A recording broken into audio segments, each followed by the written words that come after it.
Shalom, selamat pagi dan salam sejahtera bagi kita semua.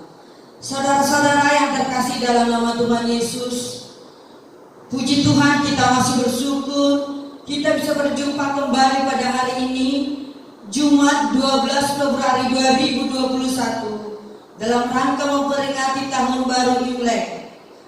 Kami GMI Jemaat Efesus mengucapkan Happy Chinese New Year. Kongsi. Mari kita mulai memuji Tuhan dengan saat teduh sejenak.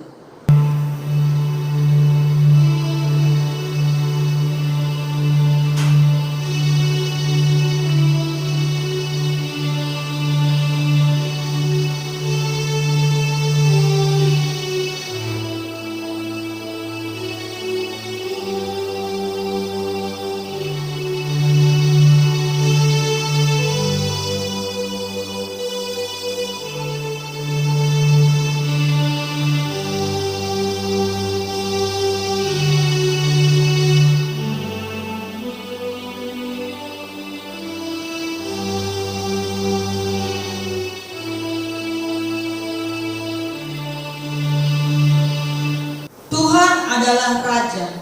Ia berpakaian kemegahan. Tuhan berpakaian berikat pinggang kekuatan.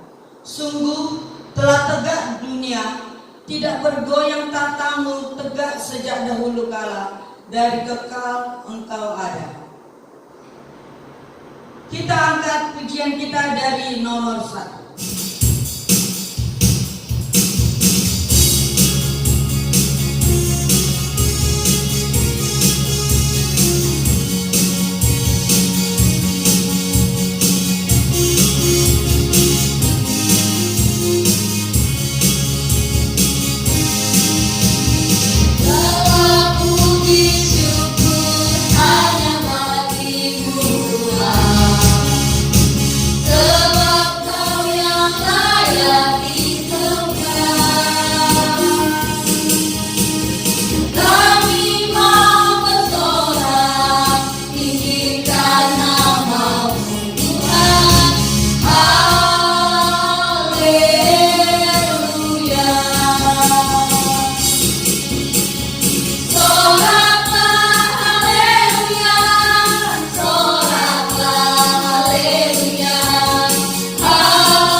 Jemaat kami persilakan berdiri. Kita akan sama-sama mengucapkan pengakuan iman rasuli. Aku percaya kepada Bapa yang Maha Kuasa, Khalik langit dan bumi, dan kepada Yesus Kristus anaknya yang tunggal tunggal Tuhan kita, yang dikandung daripada Roh Kudus, lahir dari anak darah Maria, yang menderita sengsara di bawah pemerintahan Pontius Pilatus, disalibkan, mati dan dikuburkan. Pada hari yang ketiga, bangkit pula dari antara orang mati, naik ke surga, duduk di sebelah kanan Allah Bapa yang Maha Kuasa, dan dari sana Dia akan datang untuk menghakimi orang yang hidup dan yang mati. Aku percaya kepada Roh Kudus, gereja yang kudus dan am, persekutuan orang kudus, pengampunan dosa, kebangkitan orang mati, dan hidup yang kekal. Amin。使徒信经，我信上帝全能的父，创造天地的主。我信我主耶稣基督，上帝的独生子，因圣灵感孕，如同真理玛利亚所生，在本丢比拉多手下受难，被钉于十字架，受死埋葬。第三天从死人中复活升天，坐在全能父上帝的右边，将来必从那里降临，审判活人死人。我信圣灵，我信生而公的教会，我信圣徒相通，我信罪得赦免，我信身体复活，我信永生。阿们。 Jemaat kami persilakan dulu.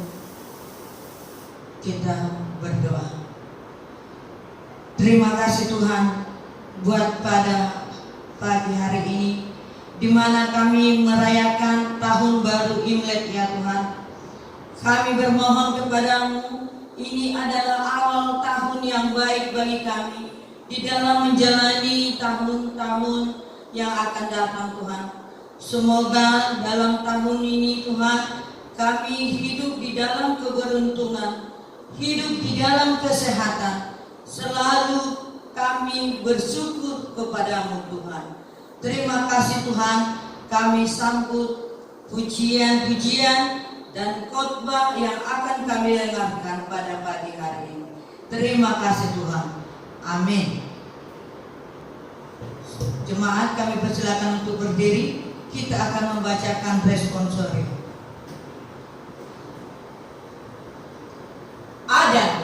Adalah baik untuk menyanyikan syukur kepada Tuhan dan untuk menyanyikan mazmur bagi namamu yang maha tinggi. Untuk memberitakan kasih setiamu di waktu pagi dan kesetiaanmu di waktu malam. Dengan bunyi-bunyian 10 tali dan dengan gambus dengan iringan kecapi. Haleluya, berbahagialah orang yang takut akan Tuhan, yang sangat suka kepada segala perintahnya. Anak cucunya akan perkasa di bumi, angkatan orang benar akan diberkati. Harta dan kekayaan ada dalam rumahnya, kebajikannya tetap untuk selamanya. Betapa besarnya pekerjaan-pekerjaanmu ya Tuhan, dan sangat dalamnya rancangan-rancanganmu. Sungguh segala hari kami berlalu karena gemasmu. Kami menghabiskan tahun-tahun kami seperti keluh. Masa hidup kami 70 tahun dan jika kami kuat 80 tahun, dan kebanggaannya adalah kesukaran dan penderitaan, sebab berlalunya buru-buru dan kami melayang lenyap. Sama-sama. Ajarlah kami menghitung hari-hari kami sedemikian, hingga kami beroleh hati yang bijaksana. Gloria Patri. Oh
dari nomor 2.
Shalom, salam sejahtera bagi kita semuanya.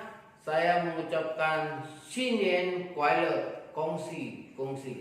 Selamat tahun baru untuk kita semua, tahun baru Imlek, dan saya percaya tahun ini penuh berkat Tuhan yang Maha Kuasa dan kasih Yesus selalu ada di dalam kehidupan kita. Saudara-saudara, kita akan mendengarkan firman Tuhan pada ucapan syukur perayaan Imlek tahun ini. Mari kita berdoa sebelumnya. Kita berdoa. Damai sejahtera Allah yang melampaui segala akal dan pikiran manusia, itulah yang menyertai hati dan pikiranmu di dalam Kristus Yesus Tuhan kita. Amin. Firman Tuhan yang menjadi landasan pengucapan syukur kita pada hari ini adalah yang tertulis di dalam Yeremia 29 ayatnya yang ke-11. Demikian firman Tuhan. Sebab aku ini mengetahui rancangan-rancangan apa yang ada padaku mengenai kamu. Demikian firman Tuhan, yaitu rancangan damai sejahtera dan bukan rancangan kecelakaan, untuk memberikan kepadamu hari depan yang penuh harapan. Memberikan kepadamu hari depan yang penuh harapan, itu adalah rancangan Tuhan bagi kehidupan kita semua. Tahun baru Imlek di Indonesia setiap tahun dirayakan. Negara kita sejak mulai ada orang-orang Tionghoa yang datang sebagai pedagang pada zaman dahulu, itu perayaan Imlek juga sudah dibawa dari Tiongkok sampai ke Indonesia. Seperti dikatakan bahwa perayaan ini masuk ke Indonesia berbarengan dengan datangnya pendatang-pendatang, yaitu para pedagang-pedagang dari Tiongkok pada zaman dahulu. Sejak itu perayaan tahun Imlek terus dirayakan di Indonesia oleh keturunan Tionghoa. Namun pada tahun 65 dengan adanya peristiwa G30S PKI, maka perayaan itu dinyatakan tidak boleh lagi dirayakan. Dan pada masa pemerintahan Presiden Soeharto dikeluarkanlah sebuah impres yang menyatakan pada saat itu bahwa segala sesuatu yang berbau Tionghoa itu dilarang, ya, tidak dijalankan. Dengan adanya Impres nomor 14 tahun 1967. Namun pada tahun 2000 saat pemerintahan Presiden Abdul Rahman Wahid, Impres tersebut dicabut dan dikeluarkan lagi sebuah keputusan Presiden tanggal 9 April 2001 9 April 2001 yang meresmikan Tahun Baru Tiongkok atau Imlek sebagai hari libur fakultatif, yaitu libur hanya berlaku bagi orang yang merayakan.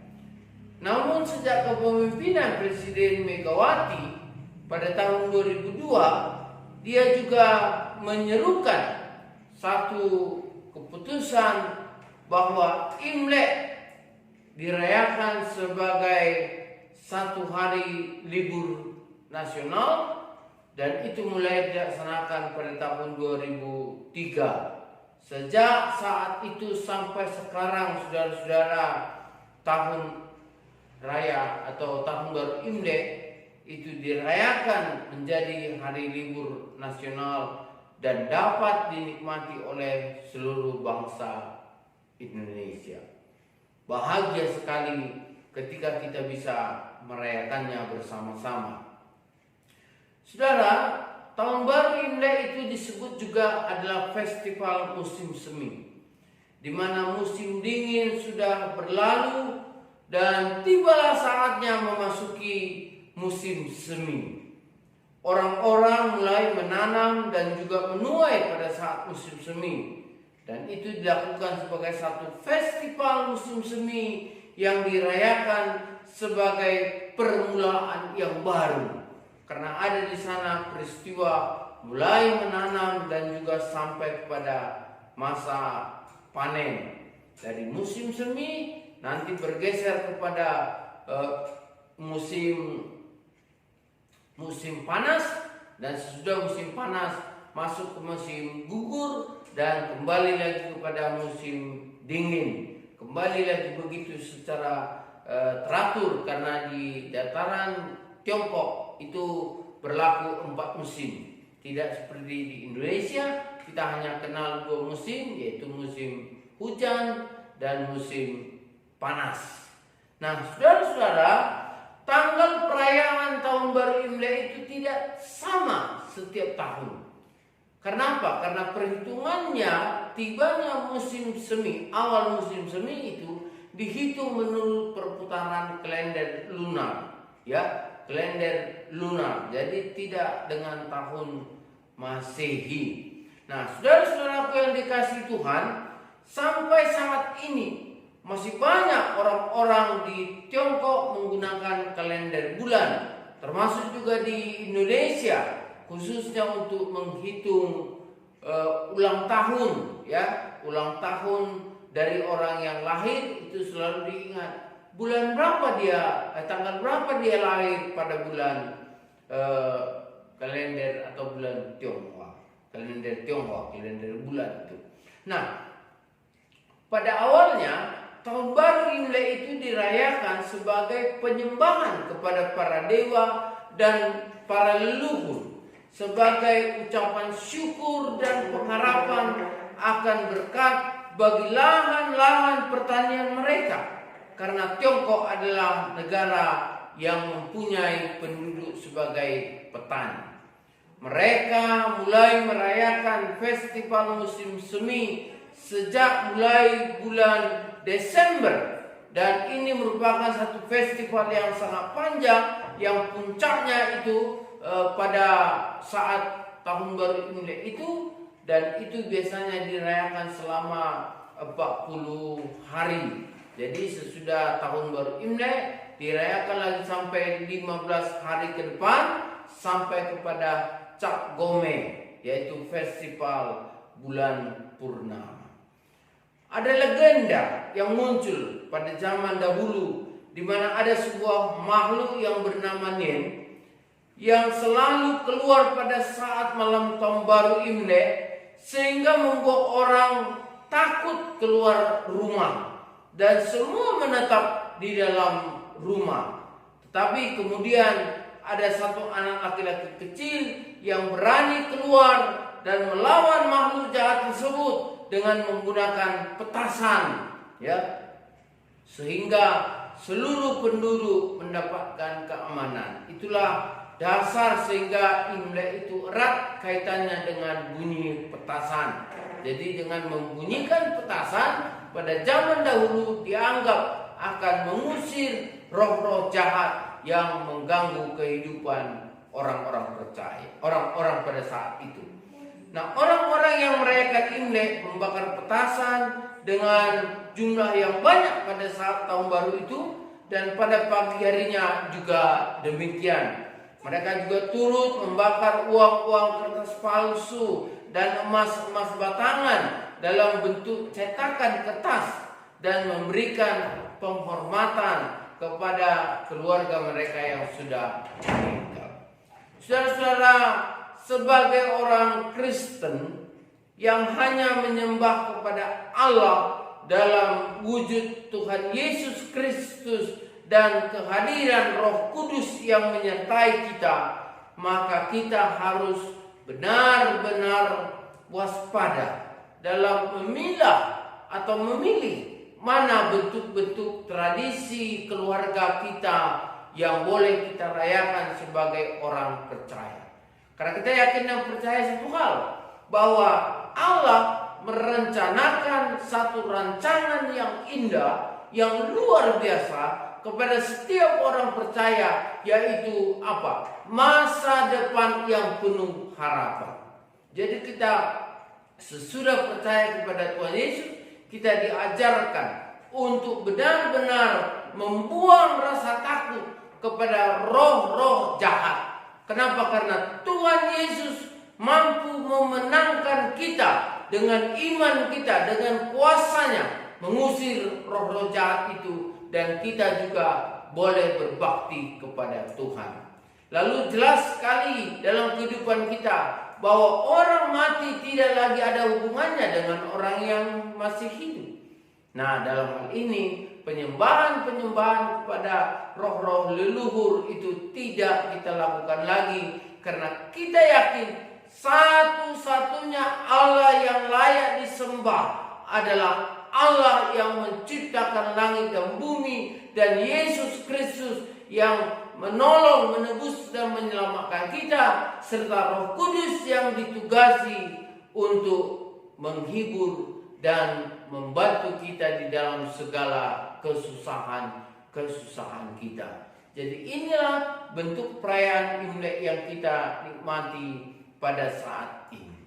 Ya, jika kita juga menyadari latar belakang munculnya tahun baru Imlek, di mana dimulainya di musim semi di Tiongkok, maka jelas kondisinya berbeda dengan kondisi di Indonesia. Seperti yang saya katakan tadi, bahwa di Indonesia dia ada 2 musim, dan di Tiongkok itu ada 4 musim. Kita musim dingin atau penghujan dan musim panas, dan di daerah Tiongkok sana ada musim dingin, ada musim semi, ada musim panas, dan ada musim gugur. Jadi dalam situasi itu juga kita melihat satu berkat Tuhan. Dalam setiap musim apapun yang terjadi dalam kehidupan kita, Tuhan tidak pernah membeda-bedakan kasih-Nya. Bukanlah berarti kasih Allah lebih banyak pada musim panas daripada pada musim dingin. Setiap musim, setiap waktu, setiap hari adalah harinya Tuhan. Hari-hari yang disusun dalam kehidupan kita, di mana kita akan menuju kepada suatu hal yang disebutkan dengan masa depan yang penuh harapan. Jadi ketika kita merayakan Imlek di dalam keadaan dan kondisi kita sebagai orang percaya, satu hal yang kita mau tunjukkan adalah bahwa penyertaan Tuhan dalam hidup kita setiap musim, setiap waktu, setiap saat itu adalah satu yang harus kita ingat. Tuhan beserta umatnya. Di sanalah kita mengakui kedaulatan kata Immanuel, Allah beserta kita. Yang lain akan menjadi bisa kita tundukkan karena kita mempunyai kuasa daripada Immanuel, Allah menyertai kita. Inilah yang kita akan lakukan. Sehingga ketika kita mulai menanam, ketika kita mulai bekerja, ketika kita mulai menikmati hasil, dan semuanya saudara-saudaraku dalam perjalanan hidup kita ini, dalam berbagai macam musim kehidupan pun, satu yang kita percaya, Allah tetap menyertai kita di dalam segala hal. Sebagai orang Kristen, kita percaya bahwa Tuhan bisa memberkati kita kapan saja, sehingga kita tidak perlu menunggu-nunggu musim-musim tertentu untuk mendapatkan berkat Tuhan.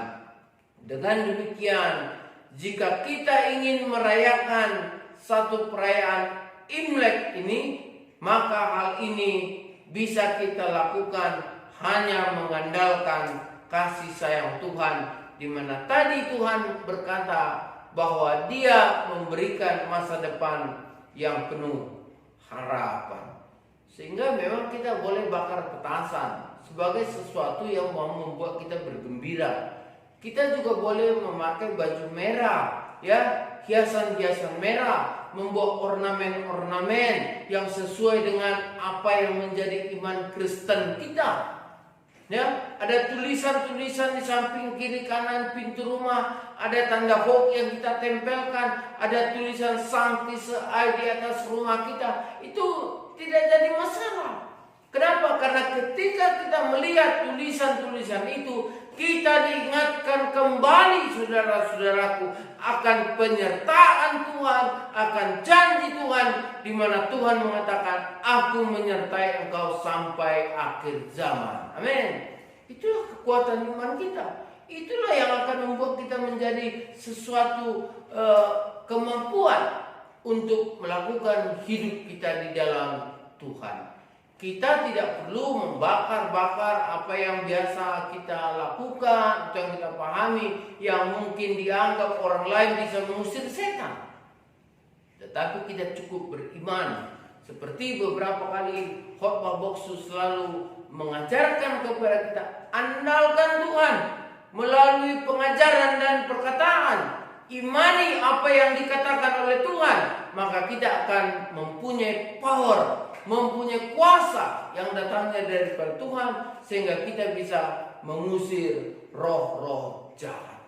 Dan nasib kita, rezeki kita, kepesertaan kita di dalam kebahagiaan, suka dan duka kita, itu bukan di tangan dunia, bukan di tangan alam, tetapi ada di tangan Tuhan, dan kita menikmatinya ketika kita bisa bersama dengan Tuhan. Jadi silakan menggunakan petasan atau apa, tetapi jangan lain versinya. Jangan lagi seperti masa-masa sebelum kita mengenal Tuhan Yesus.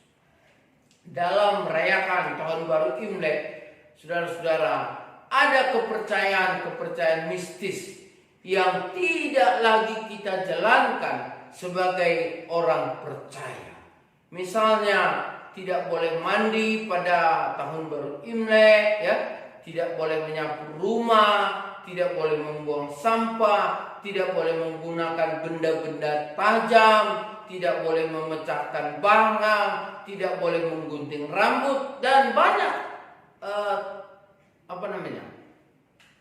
yang mempunyai kekuatan mistis begitu, ya, dalam kehidupan pribadi dan keluarga yang tidak boleh dilakukan.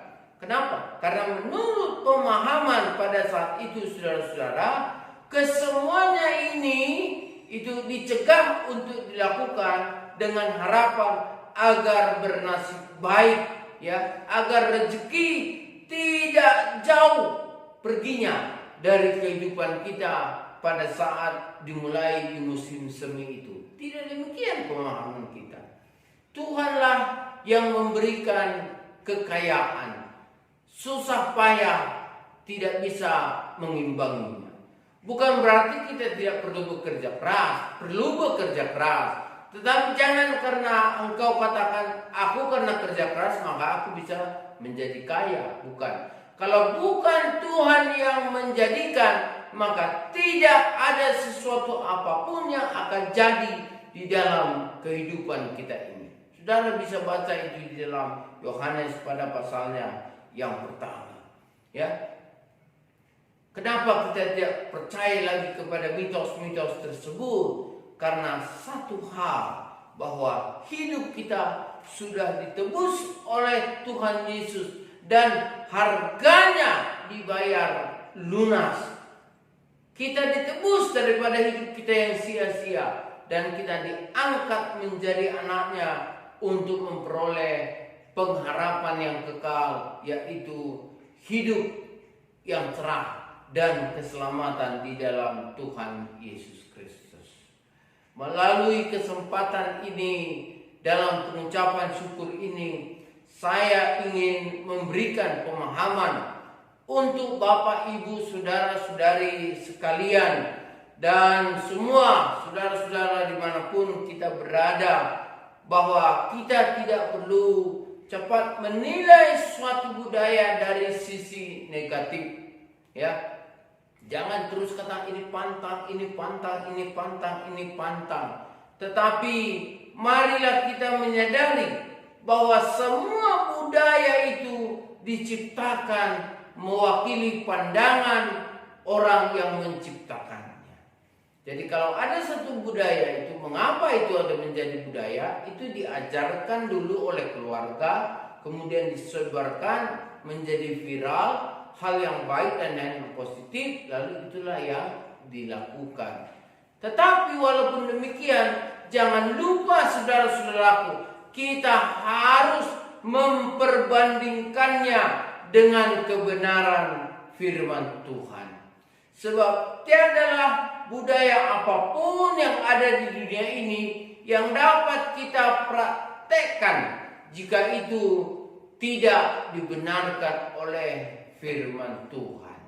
Ya, ketika firman Tuhan mengajarkan kepada kita hidup yang kekal, masa depan yang penuh harapan, mari kita berjalan di dalamnya sehingga kita memperoleh hal-hal yang baik tersebut. Banyak saudara-saudaraku budaya di Indonesia, bahkan di dunia ini, dengan kekayaan suku bangsa, adat istiadat, beragam tradisi dan model-model orang-orang sesuai dengan budayanya menyampaikan rasa percayanya. Banyak cara itu saudara-saudara. Tetapi yang menjadi tolak ukur kita yang paling utama adalah, sesuaikah itu dengan firman Tuhan? Dalam merayakan Imlek ini, saya juga mengajak saudara-saudara untuk memperhatikan 1 Korintus 9 ayatnya yang ke-19 sampai kepada ayat yang ke-23.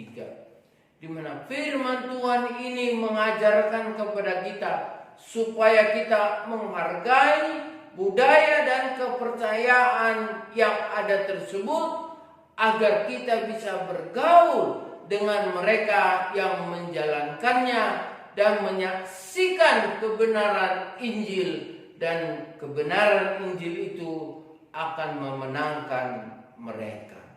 Jadi demi kepentingan penyebaran Injil, kita bisa melakukan budaya tanpa harus tunduk melakukan apa yang diperintahkan oleh budaya itu secara buta. Mari kita selalu perhatikan, ini yang saya lakukan, budaya yang diajarkan secara turun-temurun. Layakkah ini masih saya lakukan sesuai dengan perkembangan zaman ini dibenarkankah ini oleh firman Tuhan? Dengan satu tolak ukur bagi kita, bahwa di dalam setiap keadaan apapun hidup kita, Tuhan mengatakan, aku menyertai engkau sampai kepada akhir zaman, dan aku akan memberikan kepadamu hari depan yang penuh harapan. Saudara-saudara, ketika berkumpul bersama dengan keluarga, baik secara langsung ataupun mungkin melalui daring, ya, dalam jaringan atau secara virtual, ya, kita marilah saling memberikan kesaksian, saling memberikan hormat dan selamat, semangat, supaya kehidupan kita juga boleh bersama-sama. Sementara ketika situasi kondisi COVID sekarang ini sedang ada, kita juga harus menjaga diri dalam situasi ini tanpa mengurangi makna persaudaraan yang kita miliki, tanpa mengurangi rasa kemanusiaan, saling menghargai satu dengan yang lain yang harusnya terpancar dari kita sebagai orang-orang percaya. Selamat Tahun Baru Imlek untuk kita semua, Bapak, Ibu, saudara-saudaraku yang dikasihi Tuhan. Tuhan Yesus memberkati kita di tahun yang baru ini. Kita merayakannya sampai hari-hari yang akan datang. Ada sukacita, ada kegembiraan, ada kebahagiaan, dan ketika kita melakukannya, kita bersyukur kepada Tuhan dalam segala hal apapun yang kita alami. Tuhan Yesus memberkati kita semua. Mari kita berdoa. Terima kasih Tuhan untuk perayaan Imlek yang kami lakukan. Kami bersyukur karena Tuhan tidak pernah tinggalkan kami. Bahkan sekarang kami aminkan rancangan-Mu kepada kami, yaitu masa depan yang penuh harapan, yang sedang, sudah, bahkan yang akan terus kami jalani bersama dengan penyertaan Tuhan dalam hidup kami. Terima kasih Bapa. Di dalam nama Yesus kami berdoa dan bersyukur. Haleluya. Amin. Puji Tuhan, kita telah mendengarkan firman Tuhan. Semoga di tahun yang baru ini kita semakin diberkati Tuhan. Kita akan mengumpulkan persembahan. Kita angkat pujian dari nomor 3.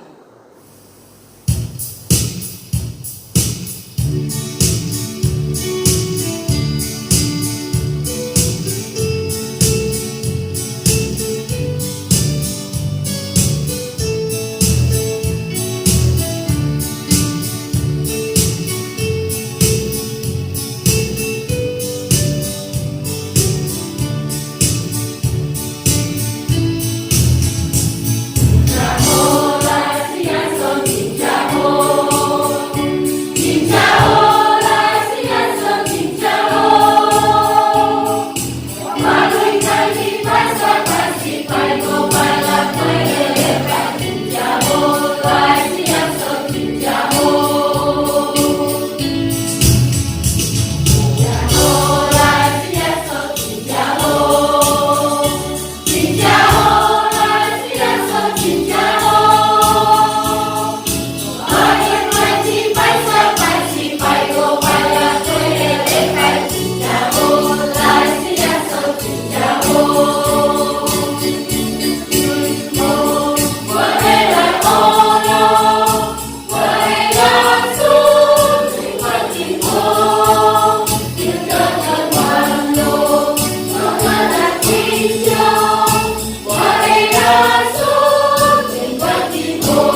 kita bersatu di dalam doa.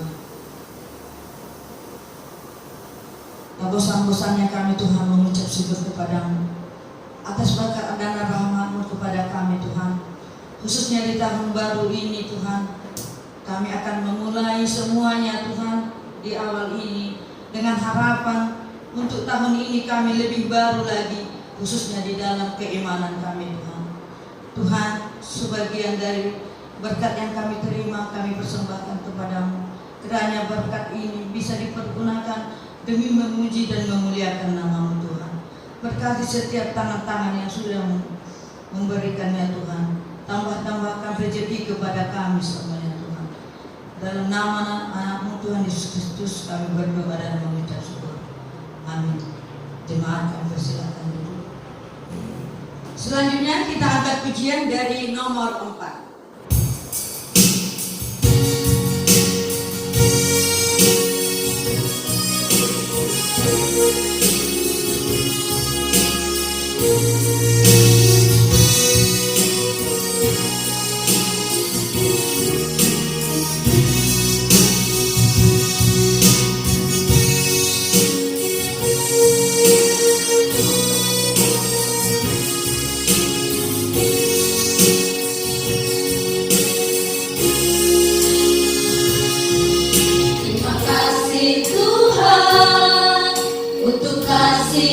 Setiamu yang ku alami dalam hidupku.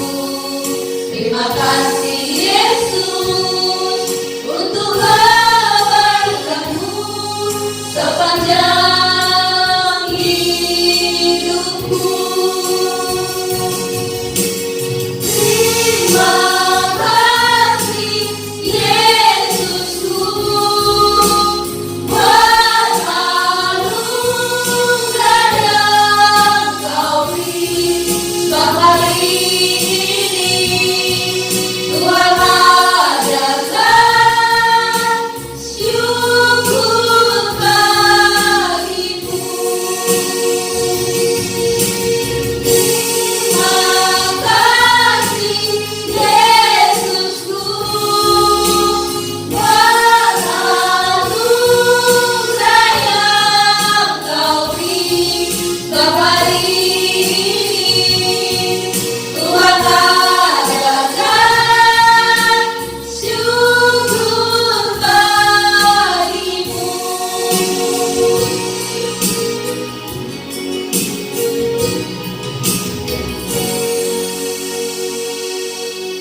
Jemaat kami undang untuk berdiri. Kita sama-sama mengucapkan doa Bapa kami. Bapa kami yang di surga, dikuduskanlah nama-Mu, datanglah kerajaan-Mu, jadilah kehendak-Mu di bumi seperti di surga. Berikanlah kami pada hari ini makanan kami yang secukupnya, dan ampunilah kami akan kesalahan kami, seperti kami juga mengampuni orang yang bersalah kepada kami. Dan janganlah membawa kami ke dalam pencobaan, tetapi lepaskanlah kami daripada yang jahat. Karena Engkau yang punya kerajaan, dan kuasa, dan kemuliaan sampai selama-lamanya. Amin. Doksologi.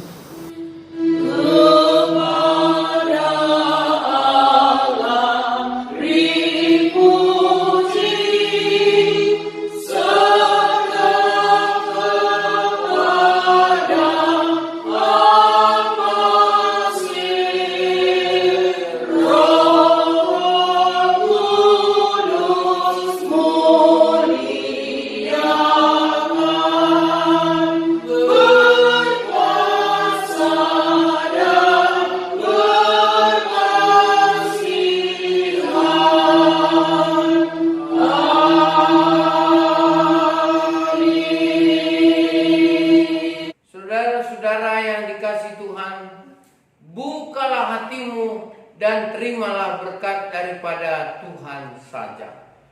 Kasih karunia Allah Bapa dan kasih setia Tuhan Yesus Kristus serta persekutuan di dalam Roh-Nya yang kudus menyertai dan memberkati engkau hari ini besok, bahkan sampai sepanjang masa.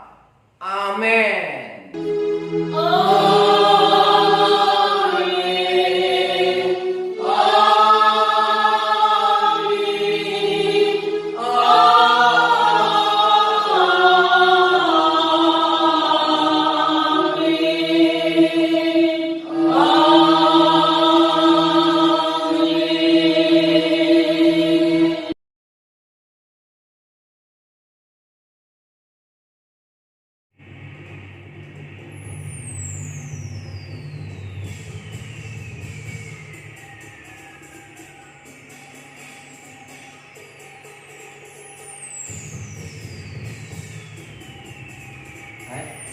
Singing choir, kongsi, kongsi.